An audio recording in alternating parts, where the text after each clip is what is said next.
बहुत शुक्रिया सर, बड़ी मेहरबानी सर। ये आपका एहसान है, आपने इतना वक्त गुजर जाने के बावजूद भी मुझे बात करने का मौका दिया। और यकीनन एक मुंतखब रुकन असेंबली होने के बाद अगर मैं इस मेगा बजट पर, जिसको मैं अख्तर मेंगल साहब और फिर ख्वाजा आसिफ साहब की तायीद करते हुए मिनी नहीं मेगा बजट कहूँगा, उस पर बात ना करूं तो फिर मैं अपने अवाम का शायद हक अदा नहीं कर रहा। इससे पहले कि मैं अपने हैदराबाद से मुंतखब भाई से आपके जरिए हम कलाम हूं, मैं कुछ बातें रखना चाहूंगा। सर, मैं सिर्फ सिंपल एक बात बता दी जाए कि जो हमाद अजहर साहब ने बताया कि ये होवेगा, वो कैसे होवेगा। आप मुझे ये बताएं कि 8% पाकिस्तानी टैक्स भरते हैं, ये कहते हैं कि ये एडजस्टेबल है, और 90% पाकिस्तानी मोबाइल फोन इस्तेमाल करते हैं कि जो मोबाइल के कार्ड खरीदेगा वो 90% पाकिस्तानियों को कैसे पैसा एडजस्टेबल होवेगा। और सर, मुझे एक बात बताई जाए कि आप जो दवाओं के खाम पाउडर पर ड्यूटी लगा रहे हैं, वो पहले दवा कंपनी का मालिक खरीदेगा, फिर उसकी दवा बनाएगा, कब बेचेगा, किसको बेचेगा, कहां से डिटेल जमा कराएगा, क्या रिटर्न जमा कराएगा जो उसको पैसा वापस होवेगा।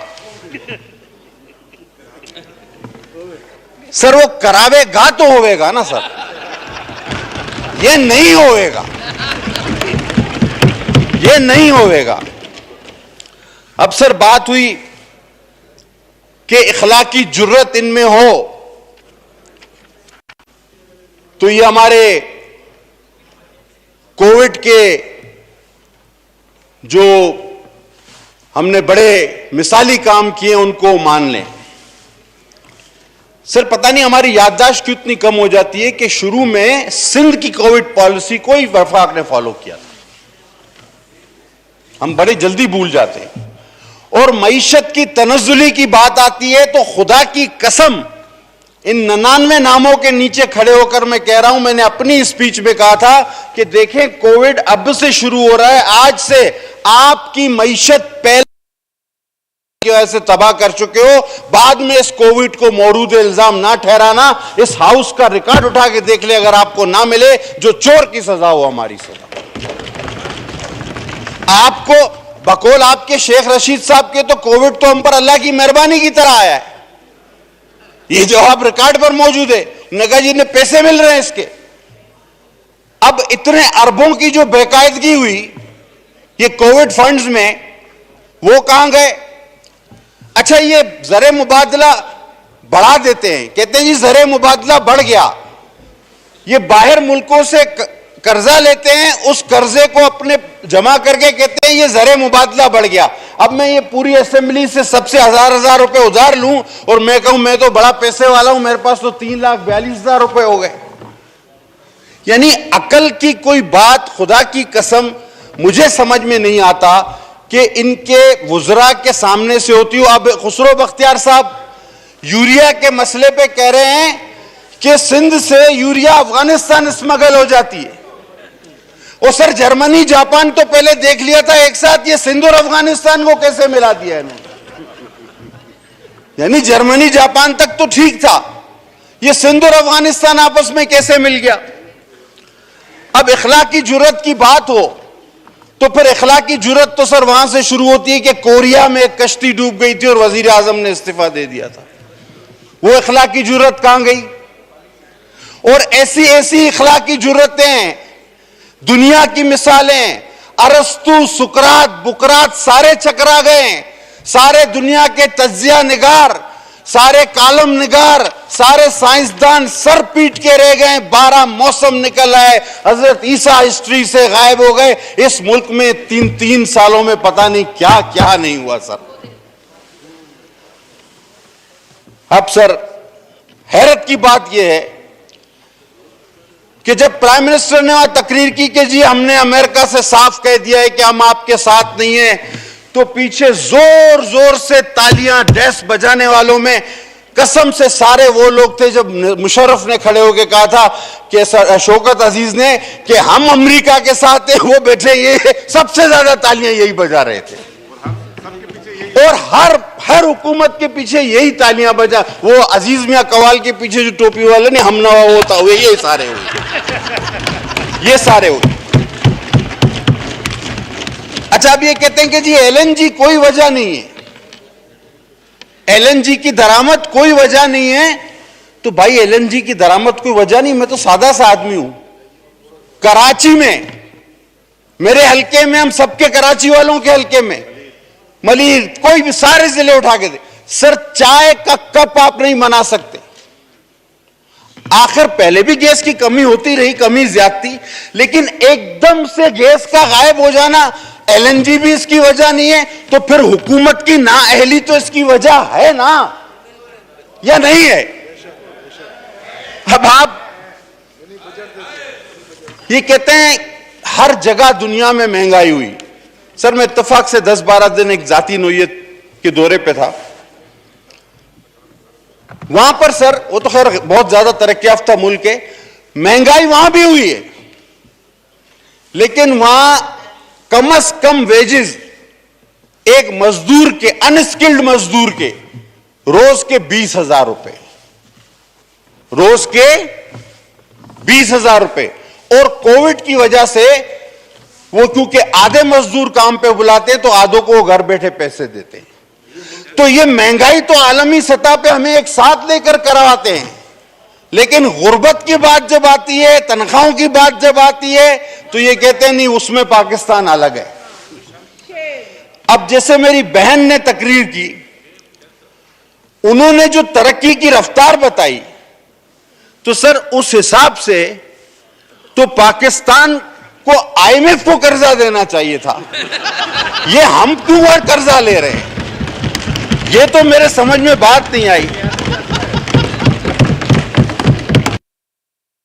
फिर ये कहते हैं कि कोविड जो है, और कहते हैं कोविड, देखिए हमने इतना जबरदस्त काम किया कि कोविड ने पाकिस्तान पर कोई असर नहीं डाला, और फिर कहते हैं कोविड की वजह से महंगाई हो गई। यार पहली वाली बात सही है या आपकी दूसरी वाली बात सही है?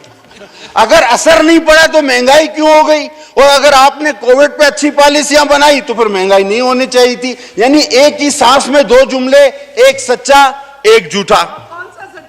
और कौन सा सच्चा और कौन सा झूठा? अच्छा सर, पेट्रोल वाकई पीपल्स पार्टी के दौर में एक बुलंद तरीन सतह पे था, लेकिन हमने सब्सिडी दी, हमने अवाम की जेबों पे डाका नहीं डाला। आपको आज तमाम लोगों के ये अकाउंट्स नजर आ रहे हैं ना, फालूदे वाला, और ये बार बार जिक्र होता है। ये जो फॉरेन फंडिंग में क्लर्कों के अकाउंट से पैसे निकले हैं, चपरासियों के, इसका हिसाब कौन देगा भाई? यहां तो अल्लाह बचाए मेरे अजीज दोस्त बैठे हुए हैं 2-4, वरना तो मैं कहूंगा इंसानी कब्रिस्तान लग रहा है ये। कोई नहीं है, खामोशी है, एक हू का आलम है।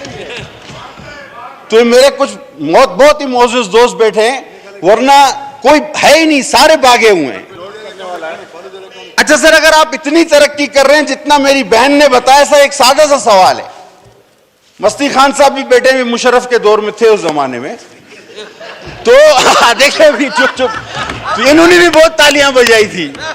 तो आप इतनी तरक्की कर रहे हो और मुल्क में जो आदाद शुमार बताए गए, तो आप हर जमनी इलेक्शन क्यों हार रहे हैं, ये भी बता दो भाई। अच्छा, फिर आपका जो सैंपल था केपीके, उसका जो है वो दारुल खिलाफा पिशावर, जब अभी तक यौम तासीस पे मैं नहीं गया था तो मेरे दोनों हाथों में जग और गिलास थे। मैंने कहा यहां से दूध भर लूंगा, यहां से नहरे शहद भर लूंगा। मैं जब वहां गया यौम तासीस पे, मैंने कहा शाबाश है पेशावर के लोगों को, और उन्होंने कुछ ही दिन बाद बता दिया, बोला अल्लाह हाफिज जी बहुत हो गया ड्रामा, चलो। तो जब आपका 13 साल से जहां हुकूमत है आपकी, सॉरी 8 साल से, वहां आप दारुल खिलाफे का इलेक्शन हार जाते हैं और बातें करते हैं कि जी ये तरक्की हो गई और वो तरक्की हो गई। इस गवर्नमेंट में नौकरियां मिली है, मनीगाला में कुछ लोगों को नौकरियां मिली है। और हैरत की बात कि जो पाकिस्तानी गुर्बत कारोबार बंद होने की वजह से यहां से, जिसको सिंधी में कहते हैं लड पडान, मतलब यहां से चले गए, सब कुछ छोड़ के वो कूच कर गए, उन्होंने वहां नौकरी कर ली, उन्होंने वहां छोटा मोटा बिजनेस कर लिया। ये ऐसे हुक्मरान हैं, खुदा की कसम उसका भी क्रेडिट लेते हैं, कहते देखो कितने लोग हमने बाहर भेज दिए। वो तो भाई बेरोजगारी की वजह से, मजबूरी की वजह से तंग आकर यहां से गए, ये उसका भी क्रेडिट लेते। और फिर आपने एक 150 मस्खरों की फौज रखी हुई है, और वो, हाँ सर मुझे पता है, मैं आ रहा हूं उसी तरफ में, आई कैन अंडरस्टैंड। और सर ये 150 मस्खरों की जो एक फौज है, फौज ना बोलूं, 150 मस्खरे हैं, चलो 150 मस्खरे जो हैं वो हर वक्त एक ही बात करते रहते हैं कि सब कुछ सब कुछ अच्छा है, सब कुछ अच्छा है। मुझे मेंगल साहब कह रहे थे कि एक शख्स को अपनी गाय बेचनी थी, उसने एक बंदे को कहा यार ये नहीं बिकती है, बेच दो। तो वो ले गया मार्केट, उसने कहा सुबह 10 मन, शाम को 10 मन, दोपहर को 10 मन, इस गाय की ये कहानी वो कहानी, इतनी तारीफ की। बंदे ने बोला यार अगर इतनी अच्छी है तो मैं बेचता ही नहीं उसको। तो इनका ये साथ है, ये ना बिकने वाली गाय को भी 30 मन दूध करवा देंगे। तो गाय नहीं बिक रही सर। अब तक आ जाते हैं, वैसे शॉर्ट करना है, बात तो काफी थी। अभी मेरे भाई ने बात शुरू की और उन्होंने कहा कि हमें यह भी नहीं पता कि हम हुकूमत का हिस्सा हैं और ये हुकूमत क्या करना चाहती है। और उसके बाद उसने और फिर हस्बे रिवायत अपनी तोप का रुख हमारी तरफ मोड़ दिया। तो यानी ये एक ही तकरीर में दो बातें थे, अजब है तेरी सियासत, अजीब तेरा निजाम, यजीद से भी मरासिम, हुसैन को भी सलाम। मुझे तो ये समझ में नहीं आ रहा कि आप किसके साथ हो, आप किसके साथ हो।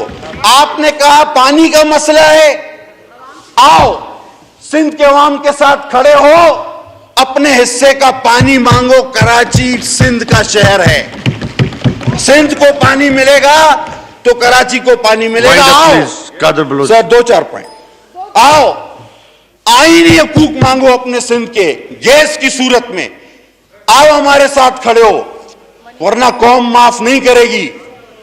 आओ ये छोटी मोटी एक आध मिनिस्ट्री के लिए छोड़ दो, गैस नहीं जलती, डिप्टी तुम्हारे घर में भी गैस नहीं जलती, घर वाले पूछेंगे, भाभी पूछेगी तुमसे भी, लिहाजा निकलो इस हुकूमत से और गैस आईनी तौर पे इस गैस का हक हम लेकर रहेंगे इनसे। और सर हमारे पास जो लोकल गवर्नमेंट सिस्टम है, इसमें यार ये आप ही ने तो हमें समझाया था ये टाउन वाला, तो ये अभी क्यों मुकर गए हो? ये जो आप अभी मेरा अभी सॉरी सर वो डिप्टी बार बार मुझे देखता है। तो सर ये परवेज मुशर्रफ के जमाने में वो हमारे कमाल भाई जो हैं, ये उनको कहते थे टाउन होने चाहिए जिंदाबाद, और हम अगर डिसेंट्रलाइजेशन की तरफ जा रहे हैं और उसमें माली, इंतजामी और माशी तीनों पावर डिसेंट्रलाइज कर रहे हैं, तो आज ये उसके भी खिलाफ हैं। सियासी पावर भी हम उनको दे रहे हैं तो ये उसके भी खिलाफ है। तो अच्छा अगर ये अच्छा, और ये बनाने से पहले, ये बिल बनाने से पहले हमने सबसे मुशावरत की, तहरीरी तौर पर इन्होंने हमें जो दिया हमने सब उसमें शामिल किया। और आखिरी बात सर, ये कहते हैं कि ऐसा कोई कानून नहीं बन सकता, ऐसा कोई ये नहीं हो सकता, ऐसा कोई वो नहीं हो सकता जो आईन के खिलाफ हो। सर इस असेंबली की अक्सरियत की वजह से, नाजायज फोन वाली अक्सरियत ने इन साथियों के साथ मिलके मेरे हिसाब से 50 से भी ज्यादा ऐसे कानून रोंदे हैं, पास नहीं किए, जो आइन के भी खिलाफ थे और शरीयत के भी खिलाफ थे बहुत सारे। लिहाजा उस वक्त ये कुछ नहीं बोले, लिहाजा आज आप बोल पड़े हैं। सर मैं कम बोलता हूं, मुझे नहीं बोलना चाहिए, लेकिन ये मिनी बजट, ये दूध पर भी टैक्स, ये डबल रोटी पर भी टैक्स, आटे पर भी टैक्स। वो सर आप लोगों ने क्या कोई रॉकेट खरीदा है कि आप लोग भाग जाएंगे सारे और हमको छोड़ जाएंगे यहां पर? मुझे लगता है पीटीआई वालों ने कोई रॉकेट खरीदा, ये दूसरे सैयारे पर भागने वाले। थैंक यू जी। ये यहां नहीं मिलेंगे, ये इलेक्शन नहीं लड़ेंगे सर। थैंक यू जी। थैंक यू जी। वर्ड्स जो है, मस्खरा जो है